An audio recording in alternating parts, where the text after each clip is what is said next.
Okay, where is that? I think that is that right there. We are. Okay, how are you doing? You can put camera 4 beside me. Boom, boom, love it. All right, spending money from future generations. Savage. Thank you, Savage. Yeah, you're in the shit, but Professor Steve Keen has made a program that shows you how the monetary system actually works. Everyone crack your head open and Google him. It will blow your mind. And that was Steve Keen, K-E-E-N. All right. Jimmy, 1.5 million followers are here for a reason. Jimmy opens up our eyes to the way we are manipulated, ruled, and victimized under the cloak of benevolent leadership. Doug in Orlando. How are you doing, Dougie? Lilith's Cave is a book mentioned in '89 on Oprah by a Jewish woman who admitted she is part ritualistic child sacrificing cult and said the book explains well what she went through, and that's called Lilith's Cave. Thank you for that one, Corn Pop. Hey, you'll love Jimmy Dore's live show. Jimmy and Steph do not disappoint. Invite your friends along and share the experience. Doug again in Orlando. That's right, Doug. That was so nice to meet you. Randy Fine loves Israel so much that he volunteered to make incriminating sex videos with little boys. Ooh. Who? Randy Fine. Oh, that guy? Brad Gilbert. Musk is a crony prepping WeChat, bureau bots, and D-money. A waste of my time and yours. Oh, boosh, what happened? Love you, Steph. Well, love right back, Sparky. And now, Mr. Jim. You could keep reading. Oh, I can keep reading? All right. I'm going to keep reading. Shooter is an MK Ultra stooge. Sparky. Jimmy, are you coming to see us on the west coast of Florida this year? Yes or yes? Meyer, it's going to be a yes. We're figuring it out. I'm going to try. How about a double whammy? Christ is King and Free Palestine. Sparky, thank you for that one. There is no way a man can predict 3 world wars and be so accurate without it being planned, implemented. Look at Albert Pike. P-I-K-E, Michael Blanco. So the problem with World War II was the white Europeans had problem with the white Jewish people because let's missile brown Arabs, the real enemies, right? In Toronto today, they started to protest bubbles. They started protest bubbles where Palestinian protesters can't protest outside a synagogue selling West Bank properties. Goo 81. Wondering if the assassin is a gun owner. It just seems suspicious that he stuck around and then even gave an interview after the hit. Corn Pop. Mr. Jim. I know, isn't that? I know. Right? Yeah. I mean, it certainly smells fishy. Hey, let me ask you something. When was the last time you thought about your gut health? Most people don't realize this, but your gut isn't just where digestion happens. It's where your immune system actually lives, where your energy is regulated, and even where your mental clarity and mood are shaped, right in your gut. Kimchi One from Brightcore Nutrition takes everything powerful about traditional fermented kimchi, over 900 strains of probiotics, antioxidants, and enzymes, and it puts it in convenient capsules you can take daily. No mess, no prep, no strong odor, just real results. You can expect to feel more energized, clearer mentally, and have smoother digestion. Over time, you'll even notice a difference in your skin and hair, and we know that's true based on real science. Kimchi has also been shown in clinical studies to reduce the risk of obesity, support healthy blood sugar, and improve metabolism. Kimchi One is non-GMO, all-natural, dairy-free, gluten-free, and 100% made in the United States by a company that truly believes in wellness and integrity. Right now, guess what? You can get 25% off with my code DORE, that's D-O-R-E, at mybrightcore.com/Jimmy. And for an even better deal, call them. Call Brightcore at 888-253-0418. You're going to get up to 50% off if you call them, and free shipping. Do something great for your gut and your health today. Again, that's 888-253-0418. Can I hear the Jimmy Dore chime? Oh, sure, the Jimmy Dore chime. Oh, where is it? Let me see. Just keep hitting on. Jimmy you go. Who are you? I'm Jimmy. That's me. Thank you. Thank you. Do you have another story? I have another story. Oh, you have another? I have one more story I could do. Sure, I'd love to do it. Okay, if you're ready. Is Kurt busy? All right, we can just do the story. Yeah, just do it, and you can release Kurt if he's thinking that he's. So they did it. They passed this big beautiful bill, but guess what? It adds to the deficit. Oh. It doesn't take it away. What about all that money that I thought Doge was saving? Remember all that money Doge was saving? It's gone. It's all gone. It was all a mirage. I know that's hard for some people to take, but I'm sure, you know what? I actually think Elon Musk was genuine. He did find fraud, waste, and abuse. He did. But they're just not cutting it from the budget. The Congress wouldn't take a vote on it, and they wouldn't go to the Pentagon to audit the Pentagon and get rid of. That's the ground zero for fraud, waste, and abuse is the Pentagon. But of course, not only do they not go to the Pentagon, they're giving the Pentagon hundreds of billions of more dollars. So that's why that's a big reason why the deficit's going up. It's going up. This new resolution, this new budget, is going to projected to increase the deficit by 3.3 to 5.8 trillion dollars on top of the trillions of dollars that it's already in deficit. So we run a big, like a $2 trillion a year deficit. This is going to add to that. So over the next 10 years, it's going to add, even on top of that, an extra $3 to $6 trillion dollars. So they've been lying. They're screwing you. The same. It's the uniparty, baby. It's the uniparty. They can't actually cut spending from the military-industrial complex. They can't do it. While some claim economic growth. So, and by the way, these new deficits are driven primarily by tax cuts that exceed the spending reductions. So some people say, yeah, but when you cut taxes, you'll bring in actually more revenue. Well, some claim economic growth and cuts could offset the costs. Independent analysis, including those from Penn Wharton budget model. Is that where Trump went? Did he go to Wharton Business School? And the Committee for a Responsible Federal Budget confirmed there's going to be a significant deficit increase. So when you hear, this is the White House spokesperson. The One Big Beautiful Bill also helps get our fiscal house in order by carrying out the largest deficit reduction in nearly 30 years with $1.6 trillion in mandatory savings. That's not true. So she's doing what she does as press secretary, and she lies because this doesn't even come from me. That's where it's coming from. So let's go. So they did. Here's what's in the blah blah. So. And they just narrowly passed it in the House, by the way. It was like, I think it passed by one vote or something. And it took a Democrat to die. There's a Democrat who died recently, so he couldn't vote. Tax cuts for individuals and businesses. Republicans look to make permanent the individual income and estate tax.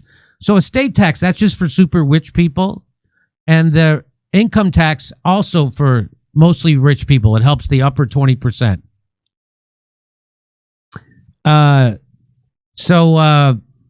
But they also did do the thing, no tax on tips, no tax on overtime, and no tax on interest on some auto loans. So we've been waiting for that for a little bit. So that will help some people. Some people are pissed off about that.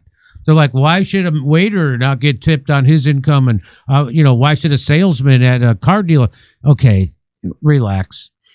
To partially offset lost revenue, Republicans propose repealing or phasing out more quickly the clean energy tax passed by Joe Biden's presidency, helping to bring down the overall cost of the tax portion to about $3.8 trillion. So the taxes they're cutting are going to add $3.8 trillion to $6 trillion in extra deficit. Isn't that nice? The bill includes a temporary boost in the standard deduction, a $1,000 increase for individuals, bringing it to $16,000 for individual filers, and $2,000 boost for people who filed jointly, bringing it up to $32,000. The deduction reduces the amount of income that is actually subject to income tax. There is also a temporary $500 increase in the child tax credit, temporary, bringing it to $2,500. From 2025 to 2028. So that's good. It then returns to $2,000 and will increase to account for inflation. The estate tax, which is, so that's after people die, right? They're still getting a tax break even after you're dead. The estate tax rises to $15 million. So if you die and you're worth $15 million, you get a tax cut. Isn't that funny? Those are the people who need it. Dead guys. Dead guys are getting a tax cut. Several of the provisions Trump promised in the campaign would be temporary. Yep. Okay. But here's how this is what they're cutting. Parents and older Americans face work requirements for food. So food stamps, they call it SNAP, supplemental nutritional. So they're going to cut that by $267 billion, while they give hundreds of billions more to the Defense Department. And so it doesn't matter.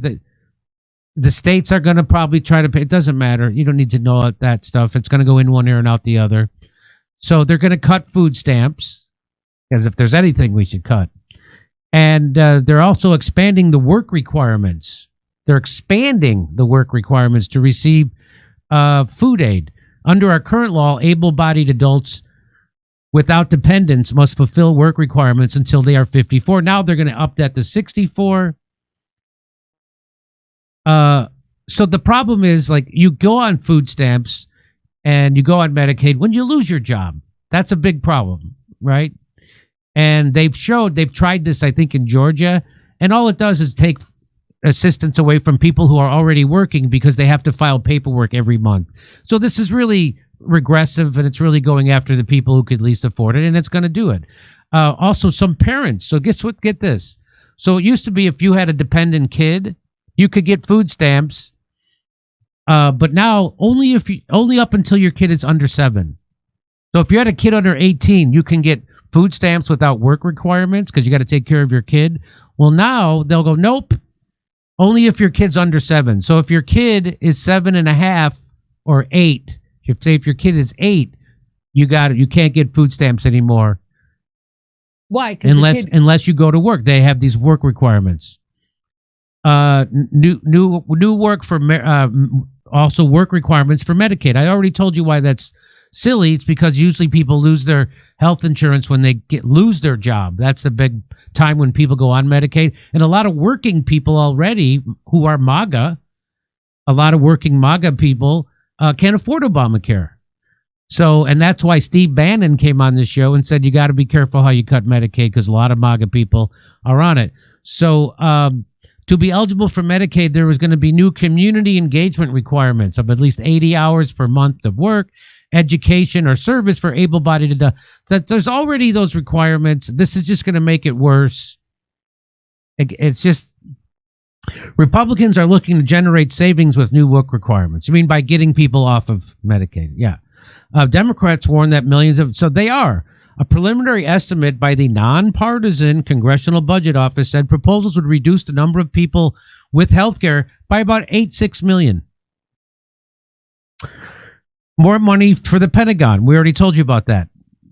So they're going to give another $1 trillion. So even though Trump might stop the war, but he hasn't stopped funding the Ukraine war, hasn't stopped funding Israel's Gaza war, hasn't stopped bombing Somalia, they're giving so they're going to give all the money to the Pentagon. So any money they save with those which they're not even saving that money because Congress won't cut it. They're just ramping up the deficit, ramping up the debt, and they're giving it to the military-industrial complex, just like Eisenhower said, because those are the people who really pull the strings and control our government. So as of May 2025, the U.S. national debt is approximately $36.2 trillion. With the debt held by the public at around $26 trillion, or roughly 98% of GDP. The House reckons this bill, passed in April, is projected to significantly increase the national debt. According to so we already did this.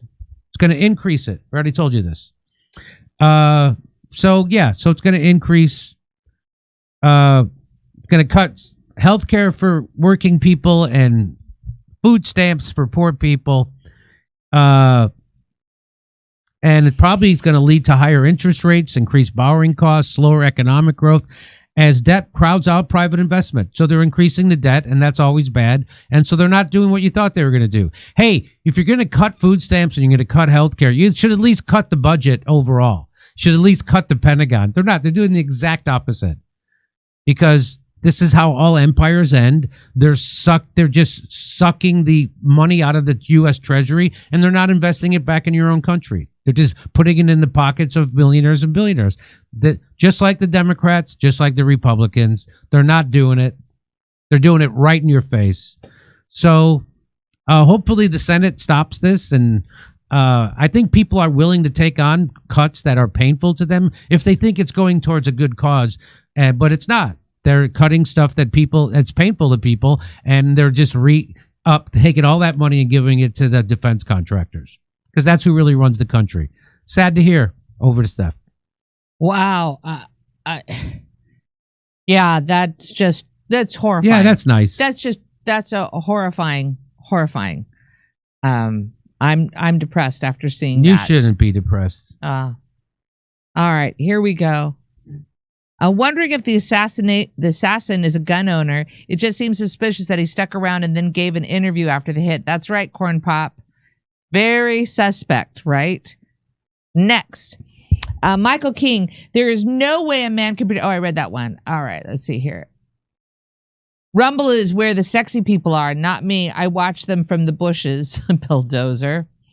I've read the files. The Israeli couple outside the museum committed suicide, just like Jeffrey Epstein, according to Cash Patel. Thank you, P.W. Walker. I second the super chat to check out The Controversy of Zion by Douglas Reed. You can even just read a couple of the reviews on Amazon. It's mind-blowing. Check it out, especially Kerp. It's thorough. All right. Thank you for that one. All right. Hey, Roger Meadows. Kurt, everything you said, you know about John Hinckley. I think you said the other day he was controlled, like you said, a bunch of stuff that I didn't know about. So I want to look it up myself. So tell us everything. Thank you. Thanks from Roger. All right. You said they're going to crawl in the bunker. I'm going to stick a garden hose down the vent. That's free speech for life. What else is The Whole Life of Mortals but a sort of comedy in which various actors disguised by various costumes and masks walk on and play each one his part? Erasmus. Hey. Travel Gene. Back to Jim.